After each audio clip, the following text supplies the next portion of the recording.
We got some problems, folks.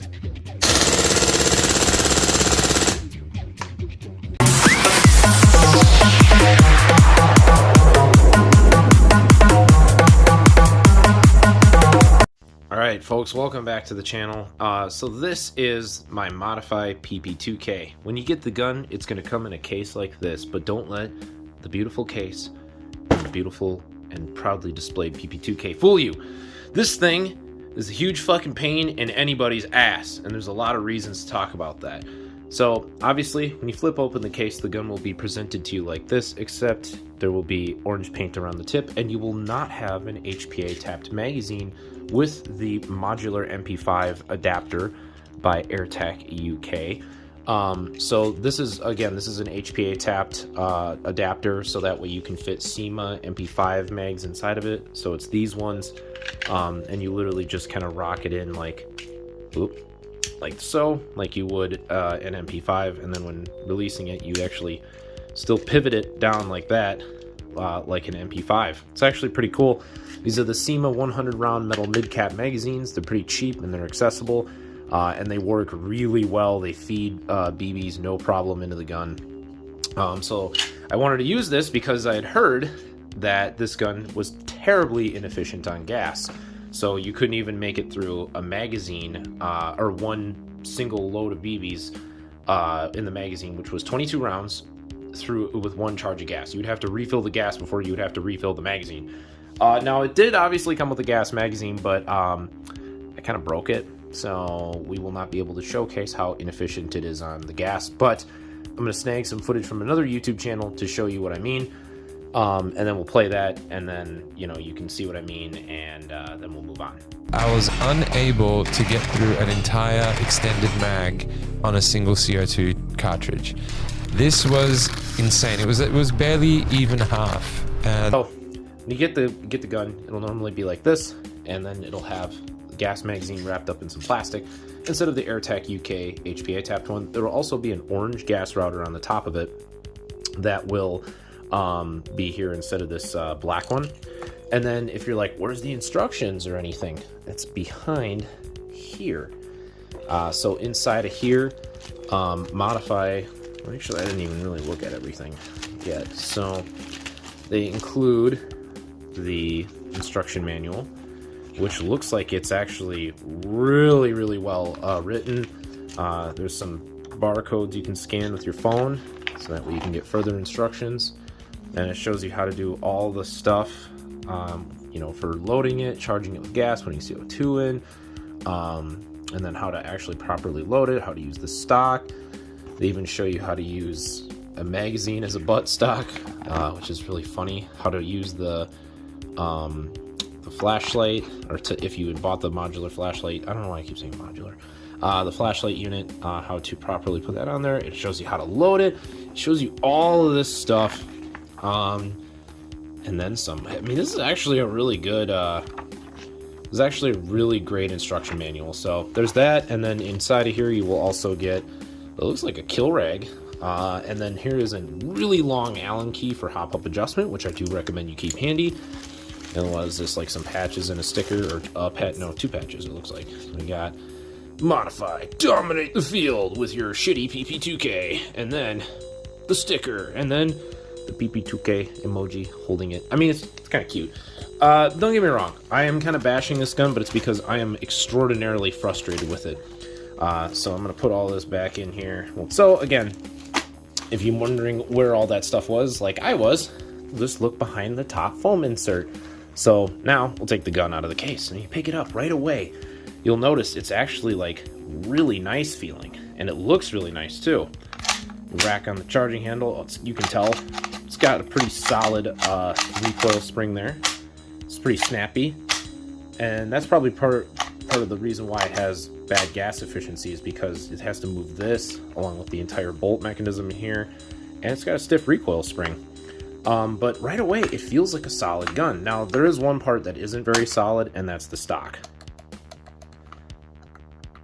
So the reason why it's like that, because you can quickly release it by pressing down this button, and then it's just a steel mount, and the whole thing here is made out of steel. Let me get a magnet to prove that. By a magnet, I mean a dead AEG motor. So there you go. She's steel, baby. The whole thing, even the butt plate. Yeah, it's definitely steel. And then what you're supposed to be able to do is hold this down, and you can insert it in there. Now you got a makeshift stock, except this one's too short to be used as a stock. You're supposed to use it with the big extendy boy, and this is actually more solid in here than I would say the actual gun stock is. And then you can just release it when you want to pull it out, and then you can have stockless PP2K, which I don't know, looks kind of naked, but it works. And then I would say if you want to cure the wobble, maybe just put some like tape or Velcro around the edges there on the inside. And right, you can, it's kind of hard to see, it's a little dark in there, but yeah, right around here, just line it, you know what I mean? Either do like the hairy Velcro or some electrical tape. And then again, always make sure you're holding down the button when you insert it, because otherwise it's like, won't work. And then click, and there you go. And now it's in there, but again, it's very wobbly. But the, like, again, the stock itself is super solid. And then if you want to fold it, pivot up like that, and then over. And then now she's folded, and then again, if you just want to fold it back out, just pull. It'll just do its own thing.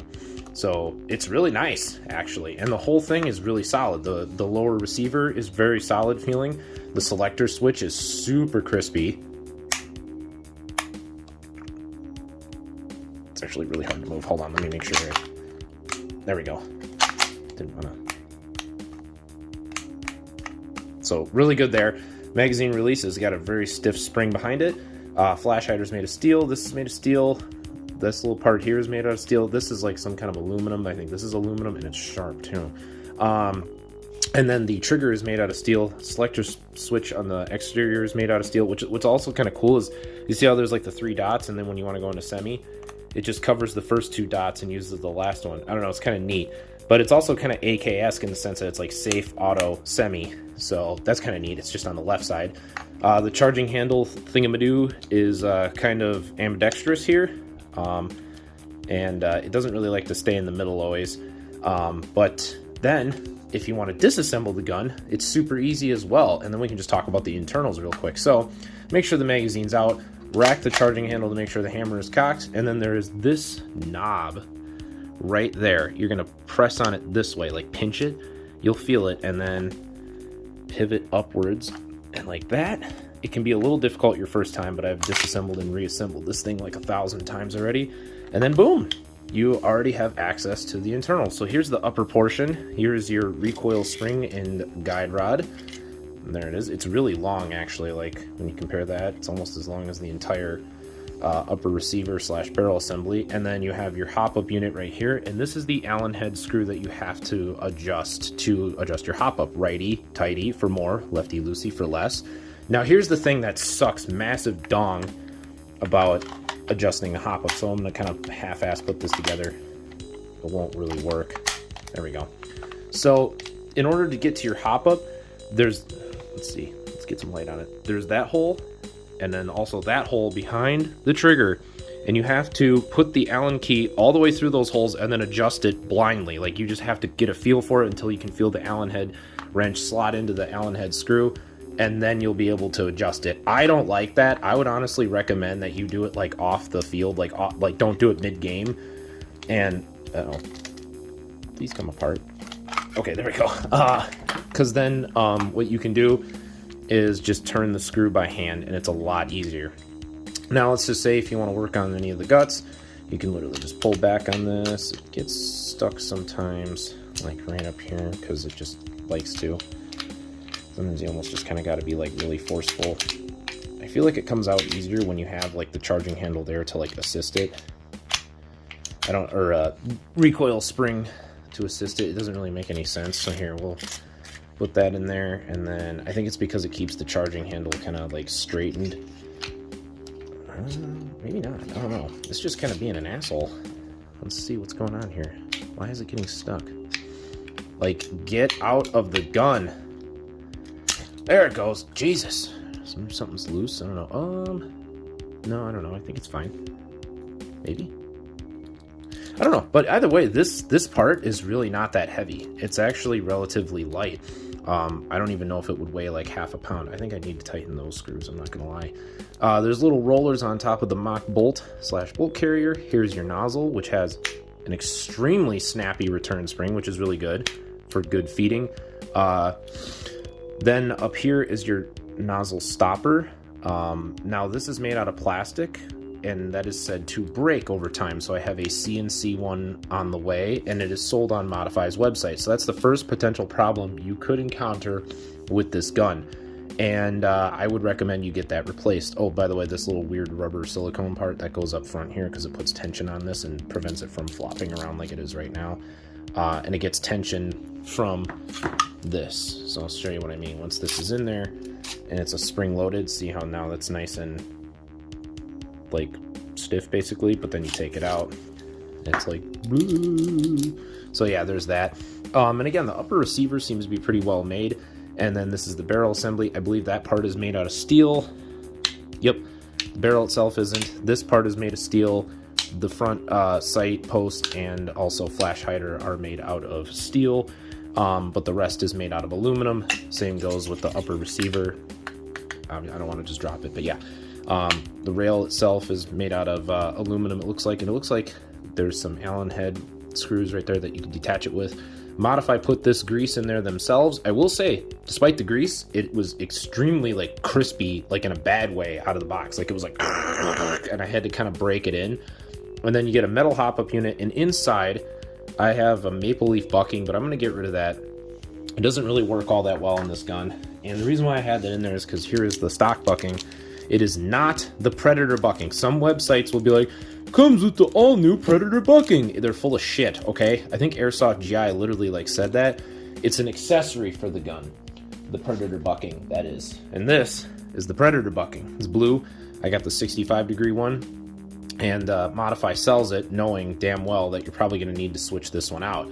Now this one can supposedly hop 0.40 gram BBs. I have yet to install it, but it seems to be absolutely badass according to what I've heard. So we're going to install this, and I think what I'm also going to try, hopefully it works well with it, is a Maple Leaf Crazy Jet as well, but we can do some shooting tests with the Maple Leaf barrel as well, or excuse me, the Maple Leaf bucking with the stock barrel.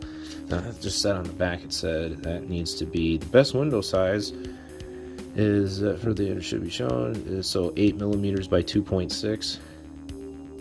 Hopefully that's 8mm. I mean, do I have a BB laying around to compare it to? Because if it's longer than the BB, then that's already a good start.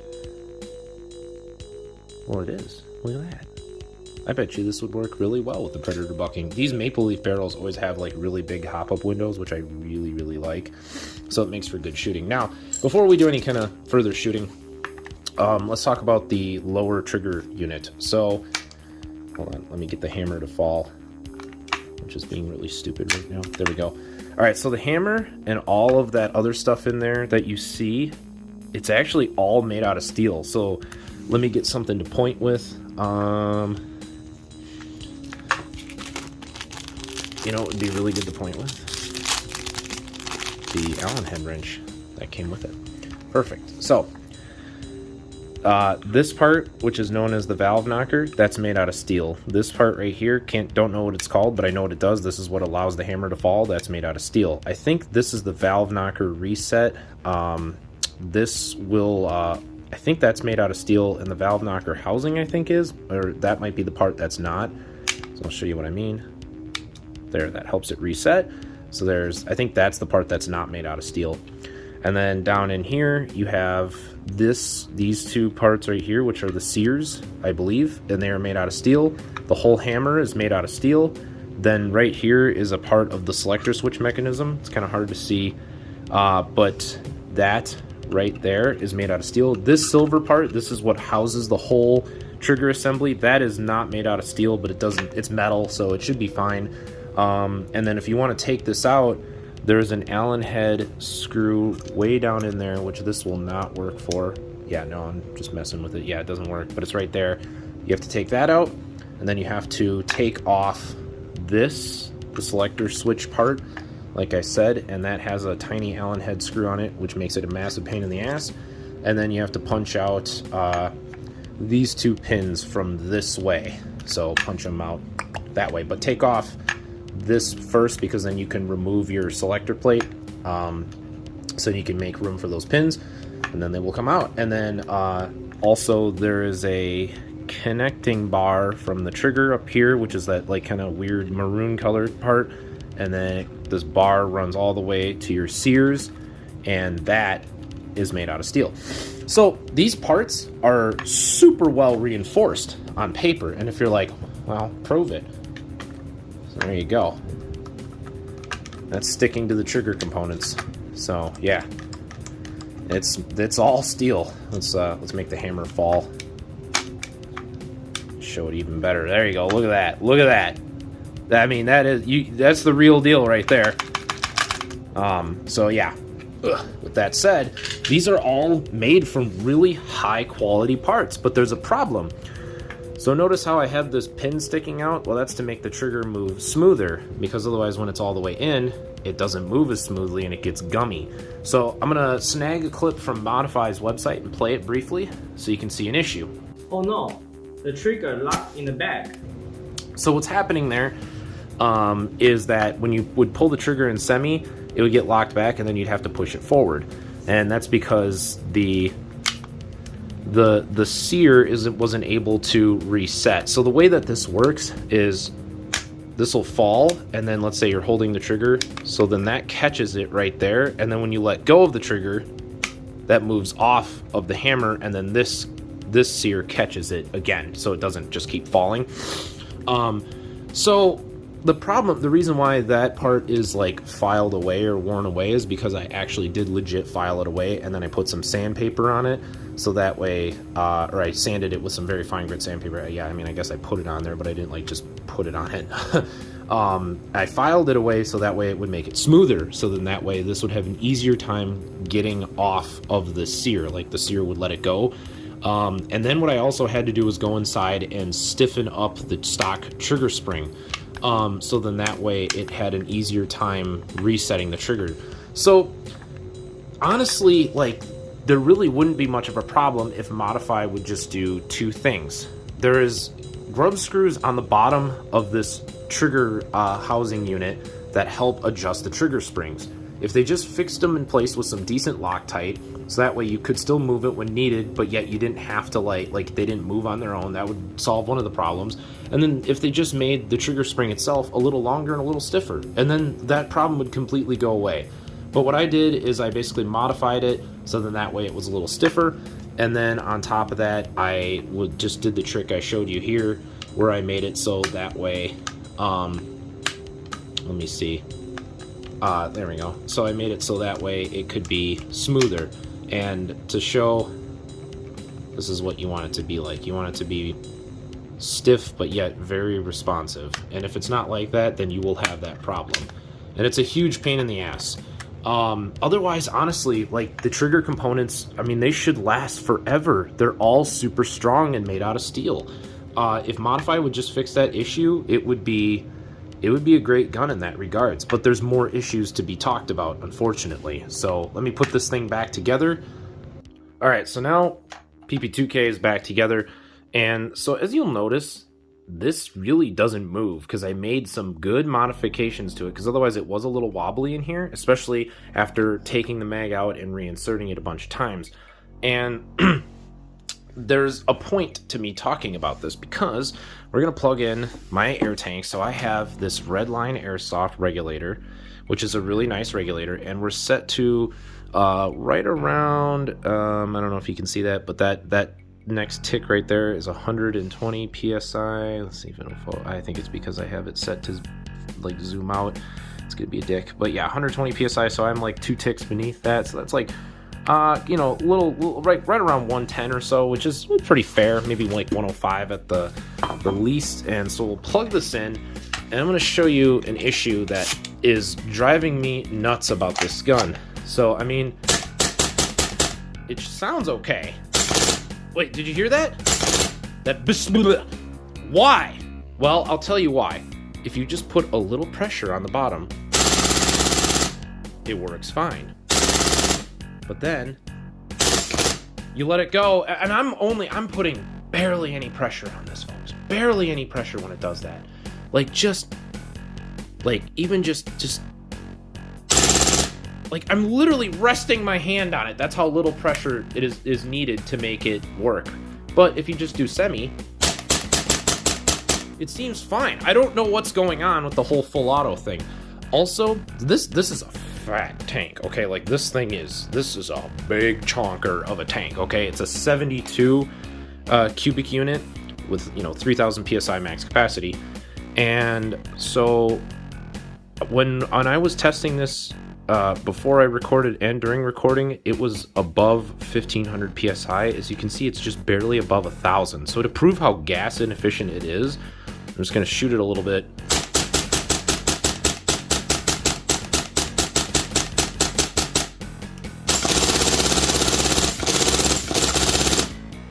It's already moving. Now, it's a slow movement. It's hard to notice when you're looking at that gauge.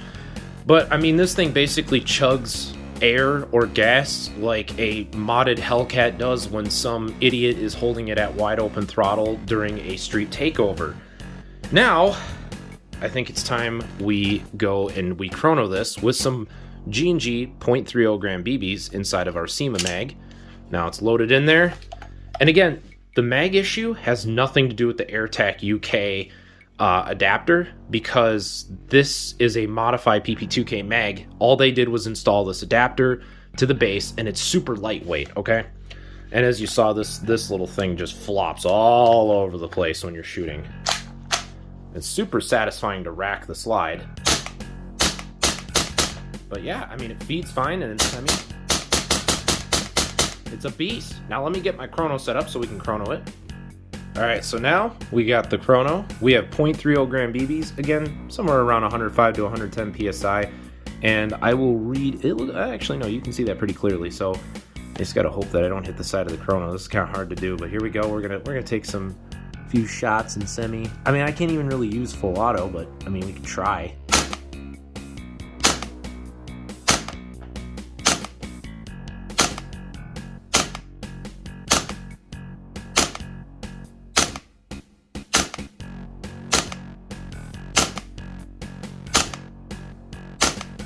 Alright, I mean, it's right around 290, give or take 2 feet per second with a 0.30 gram BB, which roughly translates to, as you can see, 1.16, and then I think a couple, when it was at like 291, it was like 1.18 joules, which I think is roughly around the equivalent of 350 feet per second with a 0.20 gram BB, give or take, or something like that.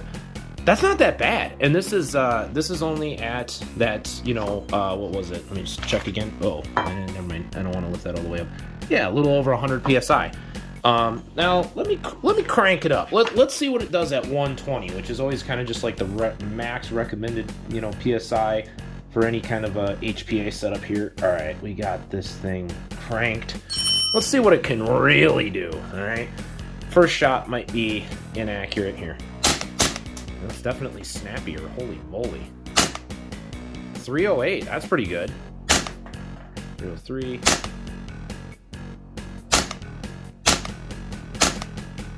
Alright, so I think that 308 is unrealistic.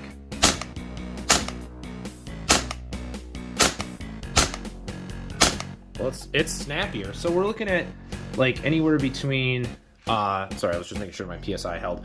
Looking like we're anywhere between 300 and like 306. I think the 308 was kind of a fluke. But yeah, I mean, it's ripping. It's at 1.26 joules, which I think is like somewhere in the whereabouts of like 360 to 370 with a 2.0, somewhere around there. So this definitely got some outdoor capabilities. And that was pretty similar to what it chronoed with the stock, modify bucking. So, I mean, putting in the aftermarket one didn't seem to change much. Now, I'm going to like hold the mag and hope to God it can get a good full auto reading without being like I'm scared. I just don't want to shoot my wall. I want to shoot the box filled with old stinky clothes. Oh, that didn't work. There we go. So 16.7 rounds a second. That's a solid rate of fire too. That's like probably right around 1,000 rounds per minute. The FPS definitely tanked though. I don't know what's up with that. Probably because this thing sucks when it comes to full auto. But again, you go back into semi-auto and it's a beast all over again. You know, and we'll chrono it once more. 303, 298. That was a little bit of a drop. 301, 305, 303, 303. It's probably doesn't help that I'm not holding it 100% steady, the gun that is. So we've already covered some of the main issues. The hop up is a pain in the ass to adjust. Let me see if I can zoom out. Perfect. The hop up is a pain in the ass to adjust. Again, because you have to be like, here, let me just showcase this since I have it. You have to stick it through the first hole and then the second hole, and then you have to just root around, and then okay, there, I felt it slot in, and now you can adjust the hop. Yeah, it's definitely moving it. And it's like, it's just, you don't know how much you're adjusting it. You don't, it's a hard, that was lucky that I found it that quick, all that stuff. The nozzle stopper is fragile. The trigger sometimes gets stuck. It sputters in full auto unless you hold up your magazine. It's terribly inefficient on gas.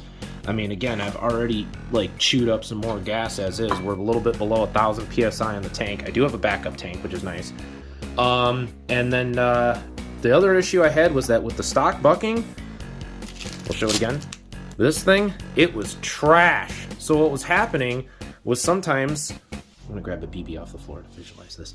So sometimes the BB would go perfectly straight. Sometimes it would go whoop, and then it would fly up in the air. And then the next shot would be like boop. And so it'd be like boom, boom, boom, boom, boom, boom, boom, boom, boom, boom. And it was like, what the fuck? And so I got mad at it and I switched it over to the Maple Leaf. That helped a little bit, but not 100%. So now what I want to do is I want to go ahead and I think just to show, maybe I will switch over to the stock bucking, and then we will go to the, I'm going to fully upgrade that. We're going to go to the Maple Leaf barrel and the Predator bucking and see what it's really capable of. All right, we are going to be shooting at the tree. Oops, let's see, there we go. We're going to be shooting right around this area, just above the snow where it meets it. It's going to be difficult to see the BBs because of the snow, and there's also obviously like falling snowflakes as we speak. And I have the hop up set about as best as I can get. I'm using the G&G 0.30 gram BBs. I just also put on a fresh tank, fresh HPA tank. The other one was getting a little low. And I figured out that if I hold up the magazine, it does tend to shoot better. So we'll start the shooting. I'm going to kind of rapid fire it so you can kind of see the BBs more easily. So again, just kind of look towards where like the V or the fork in the tree just below that.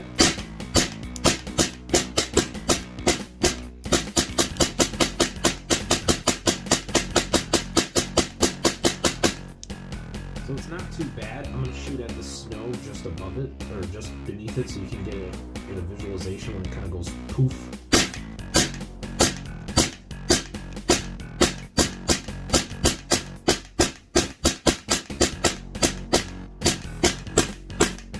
I'm out of ammo. Alright, so the accuracy was okay. It really wasn't the worst. That was only about 60 to 80 feet away. Not really sure. I'd say probably around 65, 70 feet. So, but as you saw, it was already starting to get a little inaccurate, and that's with some .30s, but let's put in this Maple Leaf barrel and the modified Predator bucking that is specifically designed for this gun and see what it's really capable of.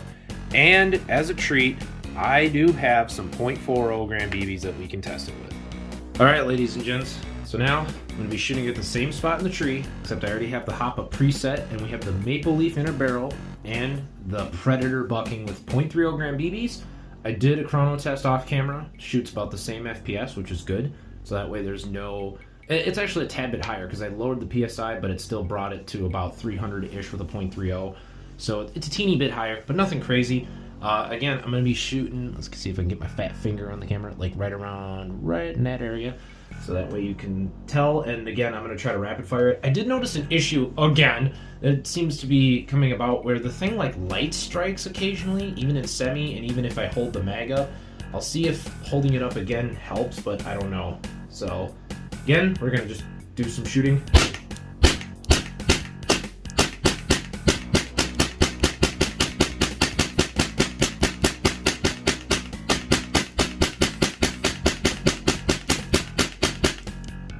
Alright, so as you can see, it is beaming that tree now. I would have no issues fielding it if it was like this. I'm gonna try not holding the mag up and see what happens when I do it like that, so that way I can more firmly mount the gun to my body, because it does have a decent little kick to it.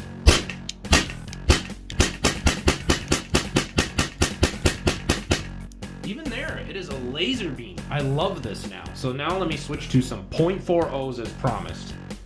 Alright guys, as promised, white .40 gram BBs are in here, and I didn't even adjust the hop up because I had a slight bit of an up curve with the .30s, and now I'm just going to shoot the 40s at the same spot. Hopefully you'll be able to see them nicely, but it seems to be hopping them with no issue.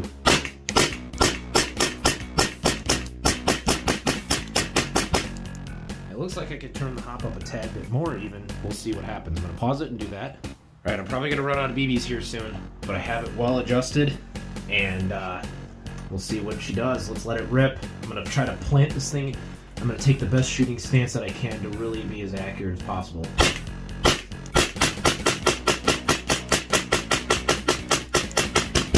Alright, we're out of ammo.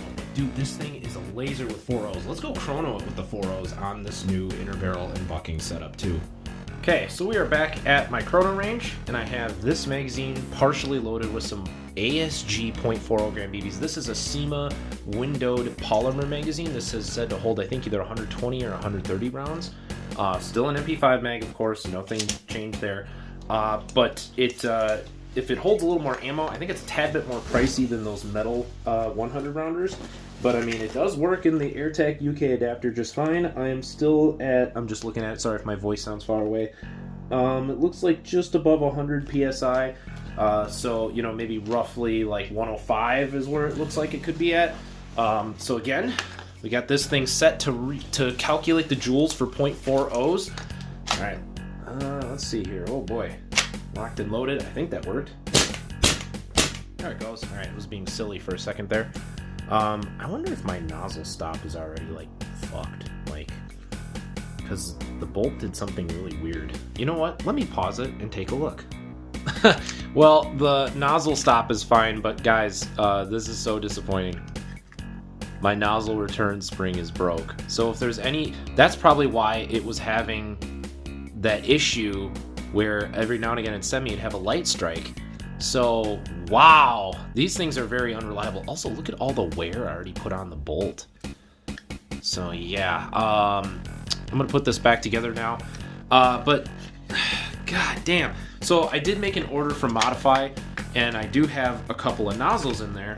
And because this thing is so dog shit on full auto with the sputtery problem, unless I hold the magazine properly in place, what I'm gonna do is I'm just going to do it where I run it in semi. I have a high output nozzle coming in, so I'll use that, and then I'll run it with 4.0s with the Predator bucking. Ooh, that was like a quad feed. That was really bad. So now let's actually chrono this. I don't know if these readings are going to be good because of the nozzle spring being broke, but we can at least try. Wow, 272 with a 4.0. That's actually like, that's cooking. That's 1.38 joules. So I think that translates to somewhere around like 380 with a 2.0. I could be wrong. I'd have to, I can maybe put a joule calculator on screen. 272, 74, 71, 73, 73, 72, 73, 67. That's kind of whack. 71, 73. I'm gonna try to see if I can rapid fire. I'm gonna hold this as steady as I can. That's not bad. That was really consistent. So even with that nozzle issue, it seems to be okay. I think the spare nozzles come with their own nozzle return springs. They better. I guess I need one. If not, I guess I'm going to be going on to e-bike or Modify and getting one of those too. God damn, what a pain in the ass this thing is. All right, so let's get everything cleaned up here. We'll do my final takes on this thing. All right, guys. So here is my final takes on this stupid little PP2K.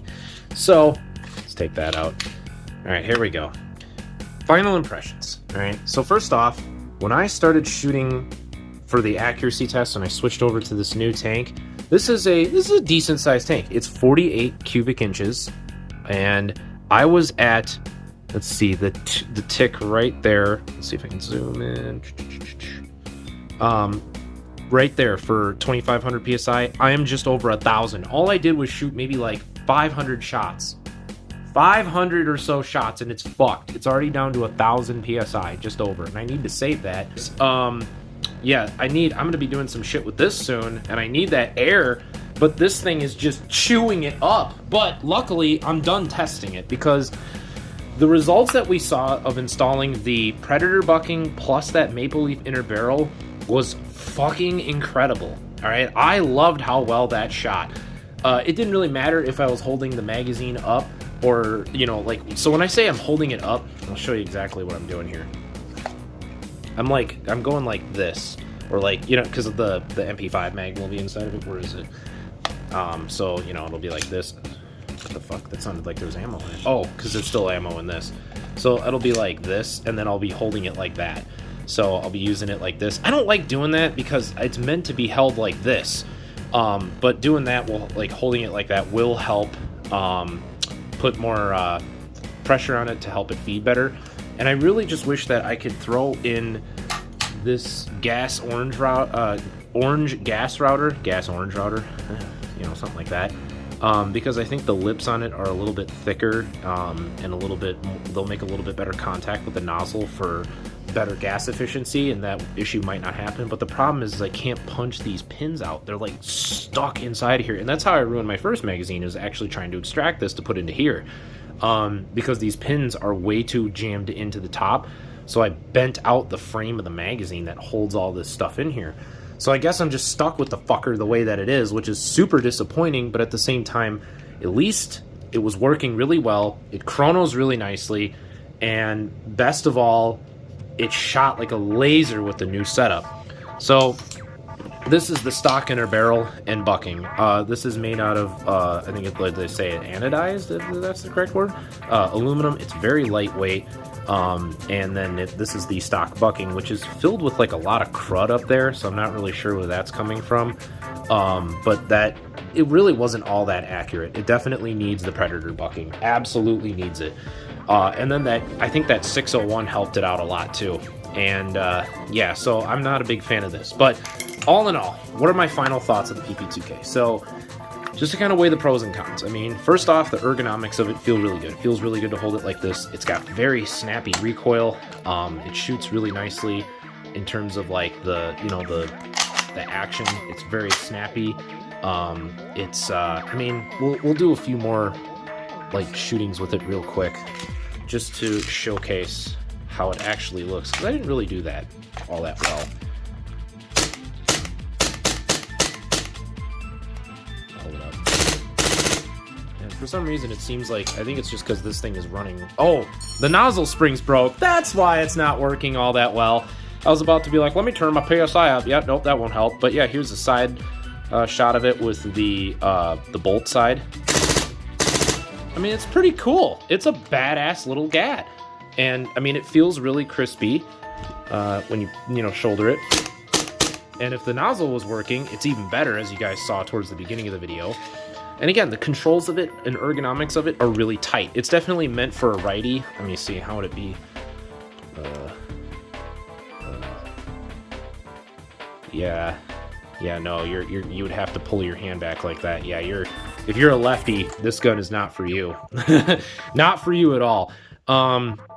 But as you saw, we already had something break on camera. I didn't expect that. So the nozzle return spring broke. People have reported issues of the nozzle stopper breaking, which is what I thought broke on mine. Not the case. So I'm going to be replacing that anyways. And then I'm going to replace the nozzle with the high output one, so I can basically have like a pocket DMR here. Because the original goal was I had a low output nozzle coming in. I was going to use it in full auto, because at Action Sports up in Mauston, Wisconsin, if you have an SMG or some kind of machine pistol that obviously is taking SMG or pistol caliber magazines like these, it can be ran in full auto as long as it hits at 1 joule or under and you use mid caps. Well, hello, this sounds like a blast with this, right? Full auto gas blowback SMG, hell yeah! And then you have air to power it. Well, first off, it's not air efficient enough, even with a tank to be ran in full auto. And then second, there was the issue where it was like sputtering. So that's the third issue, is the sputtering. And then so the fourth issue is terribly gas inefficient. Fifth issue is that it's not that accurate. The hop-up's kind of all over the place. I will say it looked better this time around. I think maybe it needed some breaking in, because when I was first using it, when I first got it out of the box, it was trash. The accuracy was garbage in this thing. It was unfieldably bad. Now it as you saw with the upgrades, it is awesome. And then there's the issue with the trigger not resetting properly in semi, which I did have. I just didn't catch it on camera. Instead, I just went crazy on trying to fix it. And what's the last issue? I think there was like one more. Nozzle spring, nozzle stopper, bad gas inefficiency. We had the bad accuracy, gotta hold up the magazine. You know, the trigger thing. Yeah, I think that's it. Oh, and stock bubbles a little bit, but that's so easily fixable. I don't even really care about that. Plus, when it's planted into your shoulder, you're not going to notice anyways. But yeah, and so all around, I mean, would I recommend this gun? To be honest, I really hate to say it, but no, I do not recommend the Modify PP200. They have a lot of issues to work out. I think they should just install the Predator bucking from the get-go and maybe just make their inner barrel a little better. I think the Predator bucking in and of itself could be enough of an upgrade to make this a phenomenal gun. If we have to pay another $10 for the gun, I don't care. Number two, make the trigger spring like longer and or stiffer, and then secure it in place, secure the grub screw that adjusts it in place with Loctite. Number three, obviously reinforce the nozzle spring. Number four, just include the CNC nozzle stopper out of the box, so that way we don't have to buy it. If you already have an aftermarket part for that, that means you're aware of the issue. Just put it in there. Have it like that from the factory. Again, we will pay the extra few bucks. It's like a $5 part USD on your website, so that way we can just be done with it. I think the fourth thing that would be absolutely sick is if there was a way that they could have something stick through the bottom of the receiver right here, so we could just turn the hop up like so. Maybe that'll be something that I invent for the gun. Where I can stick it in there like that and keep it like secured into place, but that's asking a lot. Once you get the hop up set, it doesn't really move, and then it's fine. The next thing that they should probably do is make it so that way, obviously, the gun can be a little more gas efficient. If that means that we have a weaker recoil spring, I would, just to make it a little less like gritty and whatnot, I'd be okay with that. Also, I don't know what that was. What the hell is that right there? Holy shit. Why is that so unsmooth? It's like, could there be another issue? I wouldn't be surprised, to be completely honest. I mean, I don't know if I just need to lube it up or what, but it does look like there's some like gunk down and like there's some like metal shavings down in there. That's not good. I think a lot of it just could have to do with the fact that this is happening. So yeah, the nozzle does not return at all anymore to this state when you pull it out. It just floats out there like that, which is probably causing a lot of issues. That could also be why it's like not being as smooth either, but I don't know. That really seems fine. But yeah, this recoil spring's pretty stiff. If they lessened that a little bit and then just made this even lighter, it could probably work even better. I'm just double checking that everything is on. I don't know why that was like so rough sounding. I don't know if I need to just like lube it up a little bit more or what, but that was bad. That was like that was, I felt like I was trying to rack the charging handle on top of like some sandpaper or something, but let's see. Man, what the hell's going on? Like right there. What the fuck? I don't know. Seems okay if you just let it go. But like, yeah, whatever's going on right there, that needs some serious lubrication. But again, it could just be because the nozzle is being stupid, so that's probably not helping anybody. So yeah, that's a bummer. All around, I mean, this is one of those guns where I was really hyped about it. I did not want to hate it. I don't hate it. I just don't really love it. It's one of those things I'm going to go and I'm going to use it, and I feel like I'm going to run into more and more issues as I keep trying to use it. And I don't like the feeling of not being able to go and reliably like take a gun out and shoot it and have genuine good fun with it. I hate the fact that it's this like just unreliable and untrustworthy. I don't like the fact that you can't even use it with the green gas magazines. It is so terribly inefficient on gas that it cannot get through a full 22 round magazine. 22 rounds is like, that's nothing, folks. I don't know what's going on there, but that was like really stuck. I feel like there's definitely something out of place here, like real badly too. I don't know what the hell's going on. This is just like, what the hell, you know? This is something else, man. I wonder, I guess I'd have to take that and that out, and then I wonder how, oh, it must be attached to the back here, like with that clip. Wow, this is not going to be fun to replace. So I guess I'll tweak that, and I guess I'll just have to make sure that everything is in place here. Yep, that's running smoothly. This looks good. That's good. Yeah, well, it looks like a little wear right there. I don't know what that is, but we'll have to address that. Okay, so I guess some more stuff needs some filing or something, and then I'll see if I can make it smoother. But all in all, guys, I don't recommend the Modify PP2K unless you are a huge GBB enthusiast and or willing to do some tech work on it. I think that it has a lot of potential if it is upgraded and if it has all those unreliable parts replaced, and if you do the trigger spring fix and all that stuff, and if you run the AirTac UK MP5 adapter, it has a lot of really good potential. But straight out of the box, it is definitely not a good gun. It needs a lot of work and it needs a lot of TLC. Again, it's such a shame because it is so cool. I really like the way this gun looks. I love the way it feels. It's such a unique airsoft gun in general. This is the only one in the world as far as I'm aware. Not this one in particular, but the Modify makes the only PP2K in the world. And I don't think there's ever really going to be a potential for an electric one unless it had like a, you know, pathetic little puny AEP gearbox. So gas was the way to go. I had a feeling they would make this gun eventually someday, and they did, and I was super stoked about it, and now I'm super disappointed. So there you have it, guys. That's my review of the Modify PP2K. There's too many cons that just outweigh all the pros, unfortunately. But again, the pros of it, I mean, it's a solid gun externally. It's got solid internals minus the nozzle spring and the inner barrel and hop-up components. You know, it's also got a ton of parts available from Modify's website to replace the stock components with, along with some upgrade parts like the Modify Predator bucking and the CNC nozzle stopper to make it even better. It's super easy to take down and work on, as you guys see. I mean, I'm doing it on camera in a matter of seconds. On top of that, it's not even that bad to take apart more fully, you know what I mean, like I explained. You know, and it feels good. It's got good ergonomics as long as you're a righty. If you're a lefty, you're pretty much screwed. You're going to hate this gun. And then on top of that, it seems like Modify did, like, they really tried. It just, they didn't quite get it right. You know what I mean? But it's a good gun otherwise. I mean, if you got rid of all these issues, it can be a good gun. It's just, it's got too many out of the box to really be a good gun to recommend. So I can't recommend it. I just can't. So unfortunately, that's where I have to leave it off for now. I've already ran thousands of rounds through it. We saw the issues that have come about already. Gonna have to fix them. So hopefully those parts from Modify arrive soon. I definitely need them. And with that said, guys, stay tuned for more reviews. We're gonna also do some other fun experimental videos. And with that said, as always, happy airsofting.